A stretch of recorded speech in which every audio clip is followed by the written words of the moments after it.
Langit malam penuh dengan kilat dan guntur ketika Arif berjalan pulang dari kantornya. Arif adalah seorang pekerja kantoran yang biasa saja, hidupnya lurus tanpa banyak kejutan. Namun, malam itu, ia merasakan sesuatu yang berbeda, sesuatu yang membuat bulu kuduknya berdiri. Setibanya di rumah, Arif disambut oleh sahabat lamanya, Budi. Mereka berdua telah bersahabat sejak kecil. Dan meskipun Budi sering terlibat dalam hal-hal yang meragukan, Arif selalu menganggapnya seperti saudara sendiri. Namun, malam itu, tatapan Budi terasa asing dan dingin. "Ada apa, Bud?" tanya Arif dengan nada was-was. Budi tersenyum tipis. "Aku punya sesuatu yang penting untuk dibicarakan, Arif. Tapi kita harus ke tempat yang lebih tenang." Arif mengikuti Budi ke sebuah rumah tua di pinggiran desa. Rumah itu terkenal angker dan sudah lama ditinggalkan. Mereka masuk ke dalam, dan Budi mulai menceritakan sesuatu yang mengerikan. "Kau tahu, Arif, bisnis keluargaku sedang dalam masalah besar. Aku terpaksa melakukan sesuatu yang tidak pernah kubayangkan sebelumnya," kata Budi dengan suara bergetar. "Apa yang kau lakukan?" tanya Arif dengan cemas. Budi menghela napas panjang. "Aku melakukan pesugihan. Dan untuk pesugihan itu, aku harus memberikan tumbal." Arif tersentak. "Apa?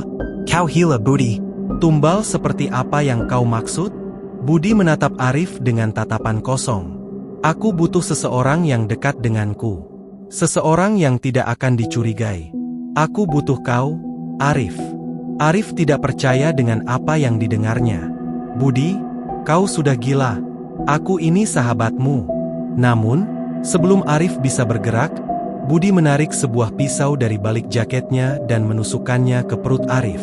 Rasa sakit yang luar biasa menyebar, dan dunia mulai menggelap. Arif terbangun di sebuah tempat yang gelap dan dingin. Ia tidak tahu di mana dirinya berada, tetapi instingnya mengatakan bahwa ia tidak lagi berada di dunia manusia. Suara-suara aneh dan bayangan menyeramkan bergerak di sekitarnya.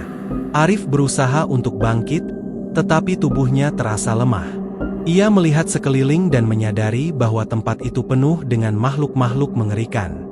Sosok-sosok hantu dengan wajah pucat dan mata kosong mengelilinginya, menatap dengan tatapan lapar. Sebuah suara berat terdengar dari kejauhan. "Selamat datang di dunia kami, Arif."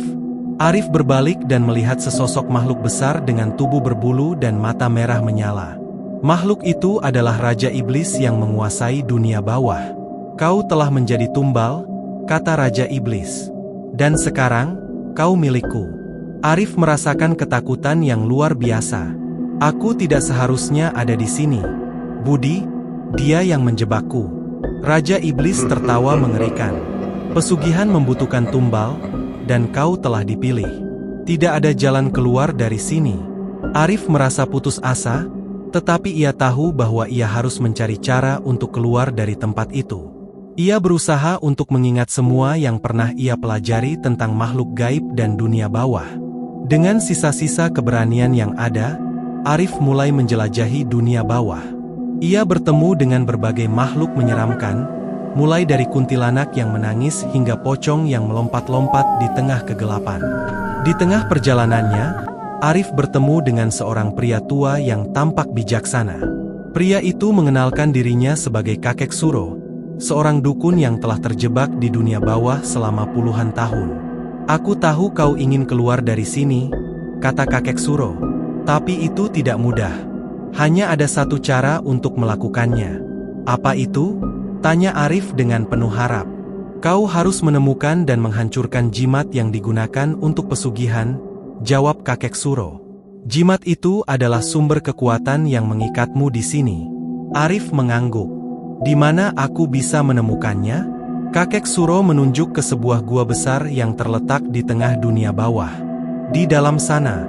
Tapi berhati-hatilah, banyak makhluk jahat yang menjaganya." Dengan tekad yang kuat, Arif memulai perjalanannya menuju gua besar itu. Ia harus menghadapi berbagai rintangan dan makhluk menyeramkan yang berusaha menghalanginya. Setiap langkah yang diambilnya penuh dengan bahaya dan ketakutan. Setelah perjalanan yang panjang dan penuh perjuangan, Arif akhirnya tiba di depan gua besar. Suasana di sekitarnya begitu mencekam, dengan hawa dingin yang menusuk tulang dan suara-suara aneh yang terdengar di kejauhan. Arif memasuki gua dengan hati-hati. Di dalamnya, ia menemukan sebuah altar yang dihiasi dengan simbol-simbol gaib. Di atas altar itu terdapat sebuah jimat yang bersinar dengan cahaya merah menyala. Ketika Arif mendekati altar, sosok-sosok hantu muncul dari kegelapan, berusaha menghalanginya. Arif berjuang mati-matian melawan mereka, menggunakan apapun yang bisa ia temukan sebagai senjata. Pertarungan itu sangat sengit, tetapi Arif tidak menyerah.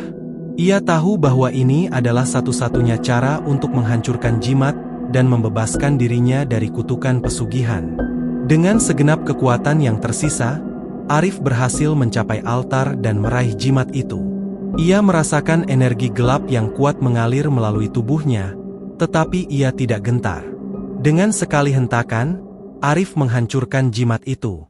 Ketika jimat itu hancur, dunia bawah mulai bergetar. Suara jeritan makhluk-makhluk gaib terdengar di mana-mana, dan bayangan-bayangan hitam mulai memudar. Arif merasakan cahaya terang yang menyilaukan matanya, dan sebelum ia menyadarinya, ia telah kembali ke dunia manusia. Arif terbangun di rumah sakit, tubuhnya lemah tetapi hidup. Ia mendengar suara dokter dan perawat di sekitarnya, mengatakan bahwa ia telah ditemukan tak sadarkan diri di sebuah rumah tua. Budi, yang telah melakukan pesugihan, ditangkap oleh polisi setelah tindakan kriminalnya terungkap. Arif merasa lega, tetapi juga sedih karena sahabatnya telah memilih jalan yang salah. Setelah pulih dari luka-lukanya, Arif memutuskan untuk memulai hidup baru. Ia meninggalkan desa dan pindah ke kota lain, berharap bisa melupakan kenangan buruk itu. Namun, bayangan-bayangan dari dunia bawah masih menghantui pikirannya. Arif sering bermimpi buruk tentang makhluk-makhluk gaib yang pernah ditemuinya. Suara tawa Raja Iblis dan tatapan kosong dari sosok hantu-hantu itu selalu muncul dalam mimpinya. Namun, Arif tidak menyerah. Ia mulai mendekatkan diri kepada Tuhan, mencari pengampunan dan kedamaian. Ia sering berdoa dan merenungi arti kehidupan, berusaha untuk menemukan makna dari semua yang telah terjadi. Arif juga mulai membantu orang-orang yang membutuhkan, memberikan dukungan kepada mereka yang mengalami kesulitan. Ia ingin menebus dosa-dosa masa lalu dan memberikan dampak positif kepada orang lain. Bertahun-tahun berlalu, dan Arif akhirnya menemukan kedamaian dalam hidupnya. Meskipun kenangan kelam itu masih ada, ia belajar untuk menerima dan menghadapinya dengan keberanian. Arif menjadi seorang pria yang bijaksana dan penuh kasih. Ia tidak lagi dihantui oleh rasa takut dan penyesalan, tetapi menjalani hidup dengan penuh syukur dan harapan. Suatu malam, ketika Arif sedang merenung di bawah bintang-bintang, ia merasakan kehadiran yang hangat dan menenangkan. Ia tahu bahwa Tuhan telah mengampuninya dan memberikan kedamaian dalam hatinya. Arif tersenyum, menyadari bahwa ia telah melalui banyak hal dan keluar sebagai seorang pria yang lebih kuat. Ia berjanji untuk terus menjalani hidup dengan penuh kebaikan dan kasih sayang, tidak pernah lupa akan pelajaran berharga yang telah ia pelajari. Kisah Arif adalah kisah tentang perjuangan melawan kegelapan, penyesalan, dan pencarian pengampunan. Meskipun ia pernah menjadi korban dari kutukan pesugihan, ia akhirnya menemukan jalan kembali ke cahaya dan menemukan kedamaian yang sejati.